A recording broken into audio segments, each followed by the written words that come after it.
But let's get to this, right, Rose? Because I got a story that I want you to hear, right? What we got here is a young black officer of the law, state trooper, 35 years old, 36, who is the subject of a shooting investigation. When they say a shooting investigation, I think that he was shot by somebody. But no, it came out later that it was an officer involved shooting. So what I think is he was shot by another officer. But no, once again, it came out that he was the only officer that was shooting. Police Director Brendan Kelly stated that there was no threat to public safety. He declined to get into specifics about the circumstances of what happened before the trooper was found on the Dan Ryan. Fellow officers remember Mason as hardworking, respectful, kind, and a fitness buff. They nicknamed the 36-year-old Gerald Mason as the Hulk because of how fit he was. He served as an Illinois state trooper for 11 years. A passerby found him Friday afternoon in his police vehicle on the inbound side of the expressway at 43rd Street and tried to help him. A witness says he saw several people trying to help the trooper into a car. A Chicago police officer drove Mason to the University of Chicago Hospital, where his condition was downgraded from critical to grave. He passed away about a half hour later. They seem like superheroes on many days, but they are not immortal. They are not indestructible. They are human beings with hearts, minds, and souls as fragile as the next person. Rose, what do you think about that? They have a breaking point. We all have a breaking point. 43.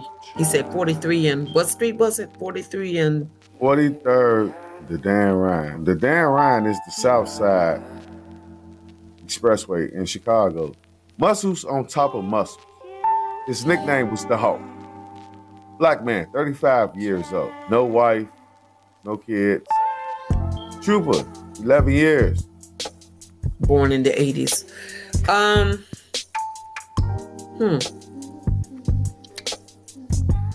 It's possible something else is involved. This is what I think. They call this guy the Hulk. Muscles on top of muscles. Working the Chicago district of the Illinois State Troopers office. What I feel is this young man saw something that he wasn't supposed to see. My heart hurts so bad. Standing on the sidewalk outside the emergency room, she and her family and stunned state troopers watch as an ambulance pulls away carrying the body of Trooper Gerald Mason. That's my baby, my firstborn. I know he loved what he do, so it's what he wanted. It was her other son who had a hunch something had gone badly. He called me and he said, Mom, they said a state trooper was shot on 43rd. So I called my son's phone. He normally answered, but he didn't answer. So I called back again, and then I got a call from the hospital telling me they asked me if I had a son. Linda Mason says it was, in fact, her son Gerald, who'd been shot on the Dan Ryan Expressway in his trooper vehicle. Wearing that Illinois State Police uniform, she says, was Gerald's dream.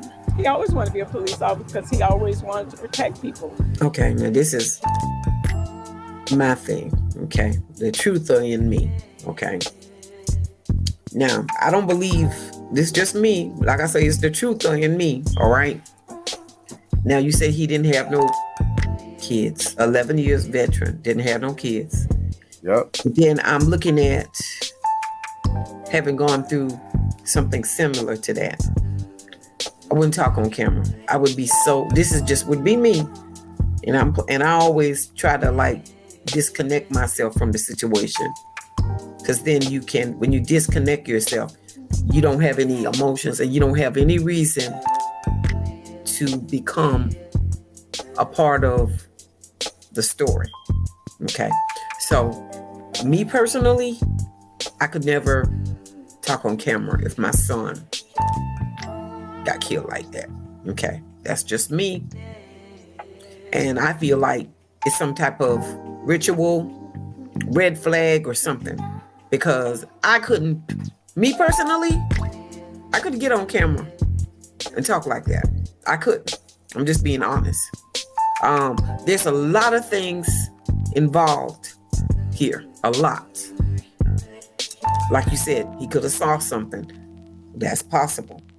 That's quite possible. But there's some other things involved in this. Because most people cannot get on camera and talk about something like that, because that's so personal and you're distraught. I know, because I had something personally happen to me.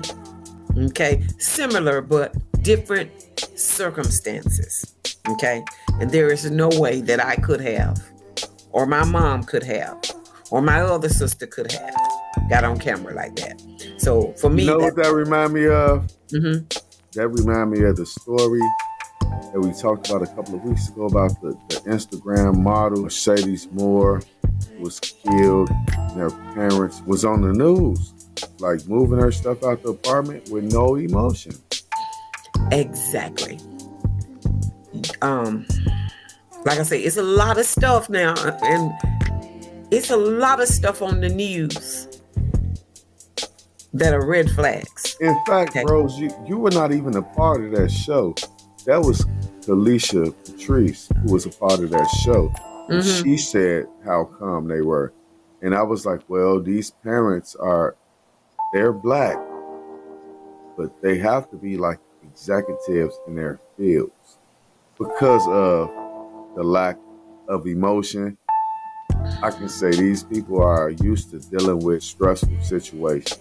But she noted that black people we are emotional. We love our kids. That woman in this video reminds me of so many black people in Chicago, black professionals. Like, I've seen people die.